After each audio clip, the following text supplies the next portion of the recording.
జై శ్రీరామ్. జయ హనుమాన్. మూకం కరోతి వాచాలం నిర్బుద్ధిం బుద్ధిమత్తమం యత్కృపాతమహం వందే హ్యసంగానంద సద్గురుం. రామాయ రామభద్రాయ రామచంద్రాయ వేదసే రఘునాథాయ నాథాయ సీతాయా పతయే నమః. వందే వానర నారసింహ కగరాట్ క్రోడాశ్వవక్త్రాంచితం నానాలంకరణం త్రిపంచనయనం దేదీప్యమానం రుచా హస్తాబ్జైరసిఖేట పుస్తకసుధా కుంభాం కుశాద్రిం హలం ఖట్వాంగం ఫణిభూరుహం దశభుజం సర్వారిగర్వాపహం. సర్వాంతర్యామి సర్వేశ్వరుడు సర్వాధారుడు సర్వరక్షకుడైనటువంటి పరంధాముడి పాదపద్మములకు ప్రణమిలుతూ సీతారామచంద్ర స్వామి కరుణకు, పంచముఖ ఆంజనేయ స్వామి అనుగ్రహము, సనాతనమైనటువంటి హిందూ ధర్మములో ప్రతి వ్యక్తిలో ఉన్నటువంటి ఏ దైవ శక్తి అయితే ఉందో అది ఉబికి రావాలి అంటే మనకు భగవంతుడి యొక్క భక్తి పారవస్యంతోనే వ్యక్తిలో ఉన్నటువంటి వ్యక్తి వికాసము, భక్తి పునరుద్ధరణ అనేది ఉద్భవించడం అనేది జరుగుతూ ఉంటుంది. ఏ విధంగానైనా మానవుడు మాధవుడిగా మారాలి అంటే మన సనాతనమైనటువంటి హిందూ ధర్మము మనది కేవలం ఋషి సాంప్రదాయం. మనమందరం కూడా కులానికి స్త్రీ పురుష వయోభేదం లేకుండా, ప్రాంత భేదం లేకుండా, వయోభేదం లేకుండా ప్రతి వ్యక్తి కూడా ఒక ఋషి సాంప్రదాయంలో వచ్చినటువంటిదే మన సనాతనమైన హిందూ ధర్మం. కాబట్టి హిందూ ధర్మ ఎప్పుడు స్టార్ట్ అయింది ఇది అంటే సృష్ట్యాదిలోనే మన హిందూ ధర్మము సనాతనమైనటువంటిది ప్రారంభమైనటువంటిది.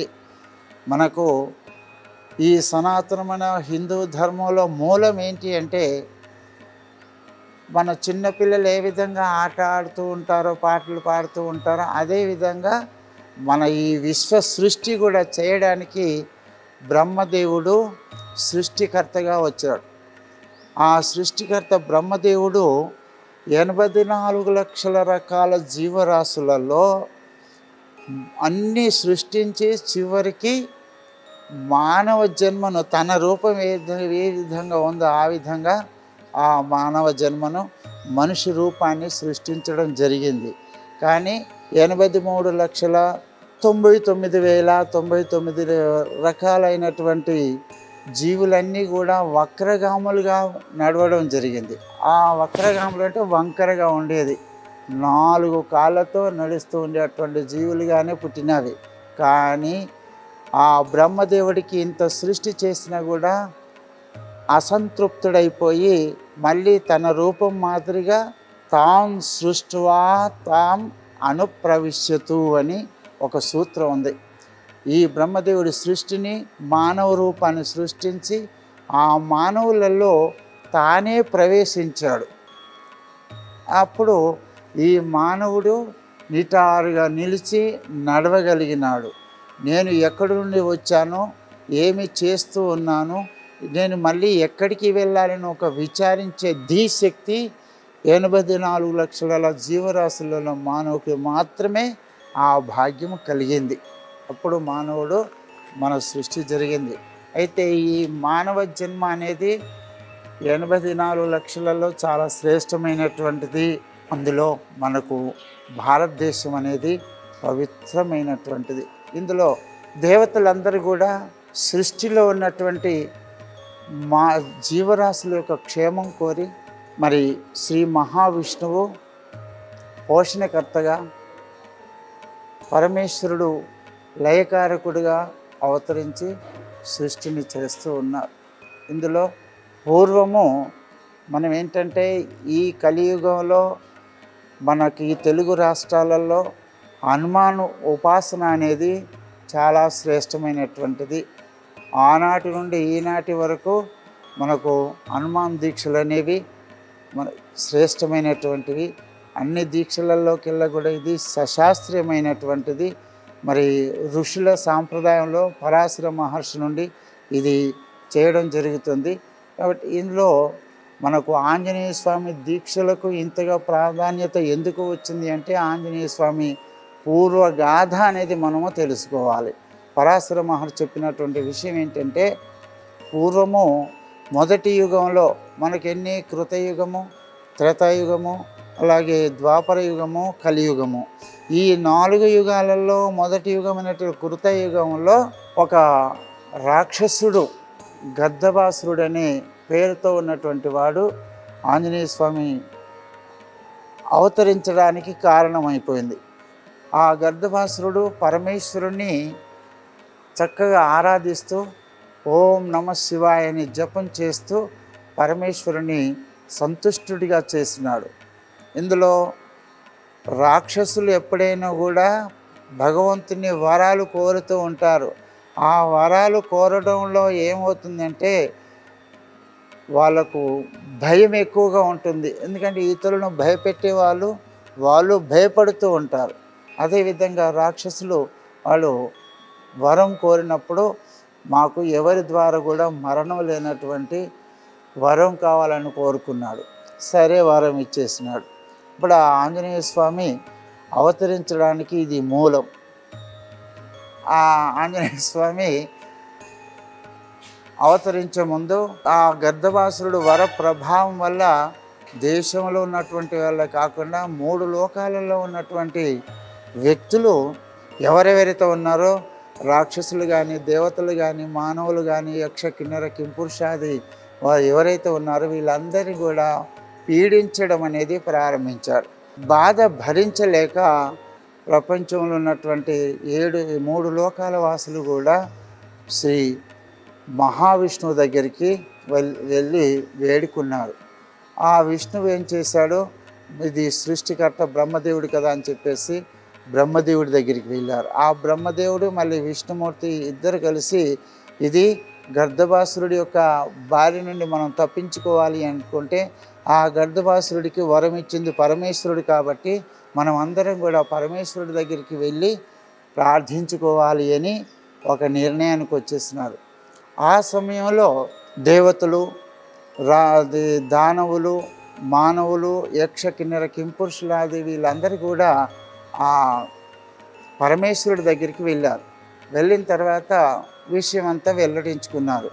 అప్పుడు శ్రీ మహావిష్ణువు వీళ్ళందరినీ కూడా సన్నిహితంగా పెట్టుకొని పరమేశ్వరుని ప్రార్థించాడు. పరమేశ్వర, నీవు వరం ఇవ్వడం నీకు పరిపాటి అయిపోతుంది.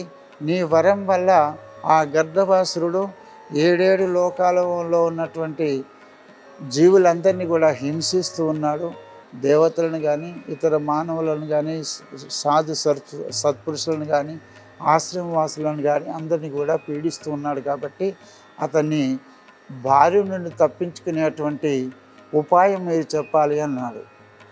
అప్పుడు శ్రీ పరమేశ్వరుడు అన్నాడు, గర్దభాసురుడు నా భక్తుడు, అతడు నా గురించి తపస్సు చేసి వరాలు పొందినాడు కాబట్టి అతన్ని సంహరించడము సాధ్యము కాదు, అతను నేను సంహరించను అన్నాడు పరమేశ్వరుడు.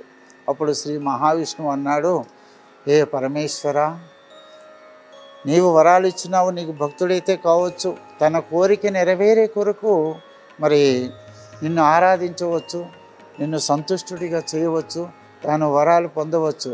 కానీ ఆ వర గర్వం వల్ల అందరినీ పీడిస్తున్నాడు కాబట్టి అతన్ని సంహరించాల్సిందే. మరి దుష్ట శిక్షణ, శిష్ట రక్షణ జరగాల్సిందే. లోకంలో అందరూ శాంతిగా ఉండాలంటే గర్దభాసురుని సంహరించడం జరగాలి అన్నాడు. అప్పుడు పరమేశ్వరుడు వాడిని సంహరించడం నీ నుండి కాదు అన్నాడు. అప్పుడు శ్రీ మహావిష్ణువు ఏమన్నాడంటే, ఎవరో ఒకరు ఓడిపోవాలి, ఒకరు గెలవాలి, సమాజంలో ఉన్న సహజమైన లక్ష్యం. అదేవిధంగా వాళ్ళిద్దరు పందెం వేసుకున్నారు.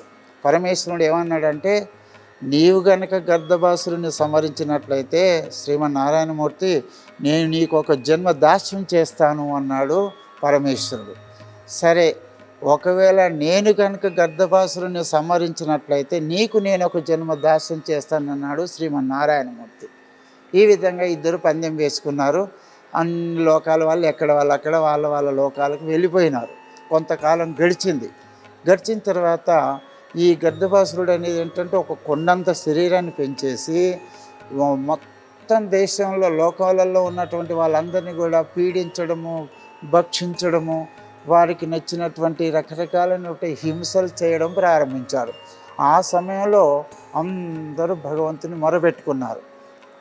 ఇప్పుడు ఆ విష్ణుమూర్తి పనిక ఆయన సమయం చూసుకొని ఆయన అడవిలో పెద్ద భయంకరమైన అడవిలో తిరుగుతున్నాడు గర్దభాసురుడు. ఎట్లా ఆకాశం అంత శరీరం ఎంచుకుని నల్లటి శరీరము, మరి వెంట్రుకలు, మా పళ్ళు కూరలు భయంకరంగా, ఆ కనుగుళ్ళు చూస్తూ ఉంటే చూసేవాళ్ళు పడిపోవాల్సిందే. అట్లాంటి భయంకరమైన ఆకారంతో అడవిలో తిరుగుతూ ఉన్నారు. కానీ ఇదే సమయంలో ఎవ్వరు కూడా అతన్ని ఎదిరించి మాట్లాడేవాళ్ళు లేరు, చూసేవాళ్ళు లేరు, పలికరించేవాళ్ళు లేరు. ఇదే సమయం అనుకున్నారు. ఒక చోట వెళుతూ ఉంటే ఒక అమ్మగారు త్రిలోక సుందరి అక్కడ కనపడింది. ఆమె వీణ వాయించుకుంటూ మోహన రాగం తీసుకుంటూ పాట పాడుతూ ఉంటుంది. అప్పుడు ఆ గర్దభాసురుడు అడవిలో తిరుగుతూ ఎవరబ్బా ఈ రాగమే ఇంత అందంగా ఉందే, మరి ఆ సుందరి ఇంకా ఎంత సుందరిగా ఉందో అని చెప్పేసి భ్రమలో పడిపోయినాడు. మెల్లగా ఆ రాగం వస్తున్నటువంటి దిక్కు వెళ్ళిపోయినాడు గర్దభాసురుడు. వెళ్ళిపోయేసరికి ఆ అమ్మగారు మంచి అందకత్తె, సుందరి, మరి నవయవ్వకురాలు. ఆమెను చూశాడు ఈ గర్దభాసురుడు. మెల్లమెల్ల దగ్గరికి వెళుతూ ఉంటే ఆమె కూడా, ఎందుకంటే స్త్రీ తన శీలాన్ని కాపాడుకోవాలి, అది సహజ లక్ష్యం. స్త్రీకి అసలు నిజం శత్రువు ఎవరు అంటే ఇక్కడ మనకు తెలుస్తుంది. స్త్రీకి తన శీలమే రక్షణ, తన అందమే శత్రువు. ప్రపంచంలో ఉన్నటువంటి ప్రతి పురుషుల యొక్క దృష్టి పడేది ఎవరి దగ్గర అంటే అందమైన స్త్రీ పైన పడుతుంది. ఆ అందమైన స్త్రీకి అందం శత్రువు అయినప్పుడు ఆ శత్రుత్వాన్ని నుండి కాపాడుకునేటువంటి బాధ్యత కూడా స్త్రీలకు ఉంటుంది. అదేంటి అంటే తన శీలం. అర్థమైంది? ఆ శీలాన్ని కాపాడుకోవడానికి కొంగులు సర్దుకుంటుంది. మెల్లగా దగ్గరికి వచ్చాడు. కానీ మరి నీకు పెళ్ళి అయిందా అన్నాడు. ఎందుకంటే రాక్షసులకు ఏ అందమైన స్త్రీని చూసినా కూడా వాళ్ళ దృష్టి కేవలము కామదృష్టితో చూస్తారు. రాక్షస లక్షణాలే అవి. ఆ సమయంలో మరి నీకు పెళ్ళి కాలేదంటున్నావు కాబట్టి నేను ఉన్నాను కదా, నువ్వు పెళ్లి చేసుకుంటావంటే నువ్వు ఇంతవరకు ఎందుకు పెళ్లి చేసుకోలేదని కూడా అడిగాడు. ఆ విధంగా మాకు కూడా ఒక షరతు ఉంది కాబట్టి నేను చిన్నగా మీకు ఒక మధు ఇస్తాను, అది మీరు తాగండి, అప్పుడు మన ఇద్దరికి పెళ్ళి అవుతుంది, నీ కోరికలు నెరవేర్చుకోవచ్చు అని చెప్పేసింది ఆ స్త్రీ. అది సామాన్యమైన మధువు కాదు, అది ఒక మృత్యుకు సమీపించేటువంటి విషపూరితమైనటువంటిది. వెంటనే గర్దభాసురుడు అది తాగడంతో మూర్ఛపోవడంతోనే ఇక ఇదే సమయం అనుకున్నాడు. ఆ స్త్రీ రూపంలో ఉన్నటువంటి వాళ్ళు ఎవరో స్త్రీ కాదు, శ్రీ మహావిష్ణువే స్త్రీ రూపంలో వచ్చాడు. ఎందుకంటే భగవంతుడి యొక్క లక్షణం ఏంటంటే ఎక్కడైతే ధర్మం నశిస్తుందో, అధర్మము పెరిగిపోతుందో, అధర్మానికి కారకులైనటువంటి వాళ్ళను శిక్షించడము, వాళ్ళను నశింపు చేయడము, అధర్మాన్ని నశింపు చేయడము, ధర్మాన్ని నిలబెట్టడము తన యొక్క లక్ష్యం.